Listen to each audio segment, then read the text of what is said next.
কিছুদিন পূর্বে আপনাদের এই ঢাকা বিশ্ববিদ্যালয়ে ছাত্রদলের কমিটি দেওয়া হয়েছিল। সেই কমিটিতে সেই নিষিদ্ধ যে ছাত্রলীগ তাদেরকে কিছু নেতা এবং কিছু কর্মীদের তাদের এই আপনাদের কমিটিতে যুক্ত করা হয়েছে। এটা কি কারণে করা হয়েছিল এই ব্যাপারে একটু।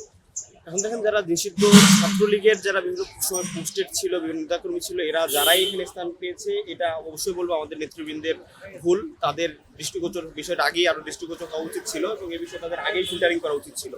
যদিও পরবর্তীতে তারা তদন্ত কমিটি গঠন করেছে এবং অলরেডি সম্ভবত 5 জন বা 6 জনকে বহিষ্কারও করে দিয়েছে ওই দিনই, শুক্রবারেই এটা করে দিয়েছে। তবে আমার মনে করি এটা আগে থেকেই আরো ফিল্টারিং এর মাধ্যমে এটা করা উচিত ছিল। আর আরেকটা যেটা বিষয়, যেটা গণহারে সমাদৃত উঠছে, যেটা আপনি যদি জেনে থাকবেন, যারাই হলে ছিল ছাত্রলীগ করুক কারণগুলো জোর করে কিন্তু সবাইকে বিভিন্ন প্রোগ্রামে নিয়ে যাওয়া হতো এবং মোটামুটি যারা আগে হলে ছিল সবার সাথে বিভিন্ন নেতাগুলোর ছবি আছে এবং সেটাকে কেন্দ্র করে যে ঢালাওভাবে বলা হচ্ছে সবাই ছাত্রলীগের কর্মী, সেটা কিন্তু সত্য নয়। এখন আপনি তো ছাত্রদল শুধু 5 আগস্টের আগের কর্মীদের দিয়েই তো একটা বিশ্ববিদ্যালয়ে চলবে না, অবশ্যই তাদের সবাইকে নিয়েই রাজনীতিটা করতে হবে।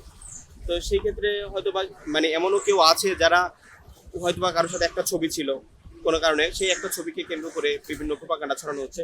এমনকি এমনও হয়েছে যে আমাদের রোকেয়া হলের যে আহ্বায়ক, তার নামে মিথ্যা বলা হয়েছে যে ছাত্রলীগের সে পোস্টেড ছিল, কিন্তু সেটা দেখা যায় সেটা তার একই নামের অন্য আরেকজন।